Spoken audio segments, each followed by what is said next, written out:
Hello guys, welcome back to my YouTube channel Wish Universe. कसे आहात तुम्ही? I hope तुम्ही एकदम मस्त असाल आणि माझा ब्लॉग बघताय म्हणल्यावर मस्तच आहात. तर आज आहे होली.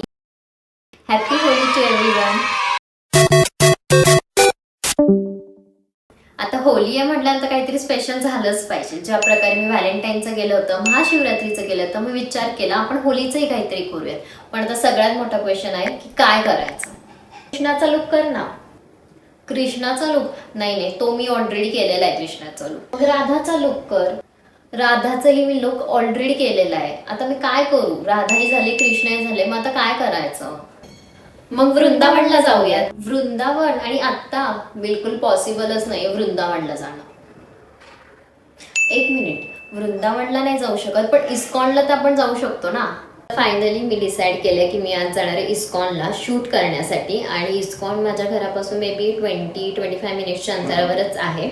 तर मग विचार केला आपण दरवेळेस एकटं शूट करतो, तर ह्यावेळेस कोणाला तरी घेऊयात जेणेकरून आम्ही दोघी मिळून काहीतरी शूट करू. आणि माझी एक फ्रेंड आहे, ॲक्च्युली माझी नाही आहे ती फ्रेंड, माझ्या सिस्टरची एक फ्रेंड आहे. ती मला खूप दिवसापासून म्हणत होती की आपण काहीतरी शूट करूया दोघी मिळून. आता काय करणार ते मलाही माहिती नाहीये. ती इस्कॉनला जाऊन आता मी ठरवू की काय करता येते, कसं करता येते, लोकेशन वगैरे बघून. तुम्हाला तसं ब्लॉगमध्ये पुढे दिसेलच की कसं शूट होते, काय करतोय, काय नाही करते ते. आणि ती आल्यानंतर मी तुम्हाला दाखवते की मी आज काय आउटफिट वेअर करणार आहे. A few moments later. माझ्या जिंदगीत आणि जेठालालच्या जिंदगीत आहे ना काही फरक नाही आहे. आमच्या दोघांची जिंदगी सेम टू सेम आहे. आमच्या लाईफमध्ये प्रॉब्लेम्स हे बिनबुलाय मेहमानसारखे दारात उभेच असतात. आता तुम्ही विचार करत असाल काय झालं ही अशी का बोलतीये. तर मी आता तुम्हाला बोलली की माझी फ्रेंड आल्यानंतर मी तुम्हाला आउटफिट वगैरे दाखवते सगळं. तर तिचा मला आत्ता फोन आला की मला थोडा इश्यू असल्यामुळे मी आज येऊ शकत नाही. म्हणजे मला एक कळत नाही, दरवेळेस माझ्यासोबत असंच काही ना काय होतं.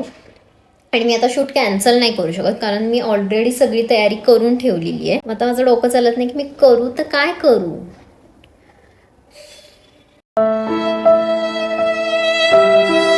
मी एक आता काम करते, मी आहे ना माझ्या फ्रेंड्सला वगैरे कॉल वगैरे करून विचारते कोणी आता अवेलेबल आहे का जे माझ्यासोबत शूट वगैरे करेल. सो बघूयात काय होतंय पुढे, मी तुम्हाला तसं अपडेट देईलच. 2000 years later. तर मी भरपूर जणांना आत्ता कॉल केले, कोणी आत्ता माझ्यासोबत शूट करण्यासाठी अवेलेबलच नाही. आणि बरोबर आहे, मी ऐन टाइम सांगितल्यानंतर कोण अवेलेबल होणार आहे तेव्हा. साला ये दुख काय खत्म नहीं होता बे. सगळ्यांना फोन करून सांगते माझ्या बरोबर शूट करता का, पण घरात आई असून एकदा आईला तरी विचार की माझ्या बरोबर शूट करशील की नाही. हा टोमडा ऐकल्यानंतर मग माझ्या लक्षात आलं की आपल्याकडे पण आपली आई आहे. म्हणून आता आम्ही ठरवलं की आम्ही दोघी शूट करणार आहे. आणि काय करणार आहे ते आता बघू, आम्ही काहीतरी ठरवू. पण त्याआधी तुम्हाला आम्ही आउटफिट दाखवतो की आम्ही दोघी काय वेअर करणार आहे. तर हा आहे माझा आउटफिट आणि हा आहे माझ्या आईचा आउटफिट. आम्ही साडी वेअर नाही करणार आहे, म्हणजे साडीच वेअर करणार आहे, पण लेहंगा साडी टाईप आम्ही काहीतरी करणार आहे. तुम्हाला दाखवू आउटफिट वेअर केल्यानंतर. फटाफट रेडी होतो मग तुम्हाला भेटतो. हा आहे आमच्या दोघींचा फायनल आउटफिट आणि खरंच खूप छान झालेलं आहे. आम्ही दोघींनी सेमच साडी वगैरे वेअर केली. साडी नाही, हा लेहंगा विथ साडी आहे. आणि मी तुम्हाला लोकेशन दाखवते. हे लोकेशन ऑलरेडी तुम्ही बघितले ना, आम्ही सारखे इथे येत असतो.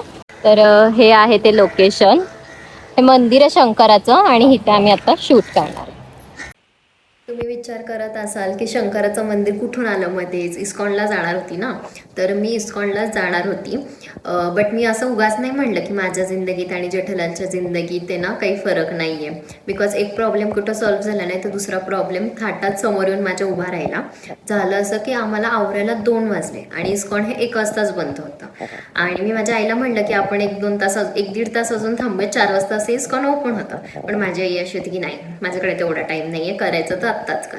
मग मी विचार केला आता ही रेडी झाली आहे तर उगाच प्लॅन कॅन्सल नको करायला, बिकॉज मला शूट करणं हे इम्पॉर्टंट होतं. म्हणून मग आम्ही ठरवलं की आम्ही शंकराच्या मंदिरात जाऊन शूट करू. असं आम्हाला कलरसोबतच वगैरे करायचं होतं, दॅट्स वाय तसं काही प्रॉब्लेम नव्हतं. त्यामुळे ॲट लास्ट आम्हाला इस्कॉनला काय जाता आलं नाही. इस्कॉनचा प्लॅन हा कॅन्सल झाला आणि मग आम्ही शंकराच्या मंदिरातच ते शूट केलं. 1 hour later. ओके, तर फायनली आमचं शूट झालेलं आहे. मी सकाळी खूप नाराज झाले होते कारण माझं शूट होईल का नाही हे माझ्या डोक्यात विचार होता, पण थँक्यू माझ्या मम्माला, तिच्यामुळे माझं शूट झालं. आम्ही पूर्ण पिंक आणि ती तर दाखव ये ती कोणती ती रेड मी पिंक असं झालेलं आहे आम्ही. बट खरंच खूप सुंदर झालं शूट. तुला कसं वाटलं माझं शूट? एकदम छान वाटलंय मला. तिला खूप दिवसापासून करायचं होतं पण आम्हाला अशी कन्सेप्ट नव्हती भेटत काय करावं. आणि आज योगायोगाने आम्हाला भेटलं सुद्धा.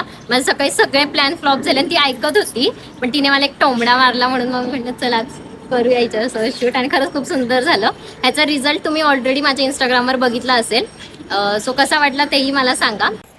आमचं शूट माझ्या ह्या छोट्या मुलींनी केलाय पण मला खूप भारी वाटतं आणि एकदम छान वाटते. हा आमचं शूट आज हिने केलं. बिकॉज आमचं ही विनाकारण भरली माहिती कलर मध्ये.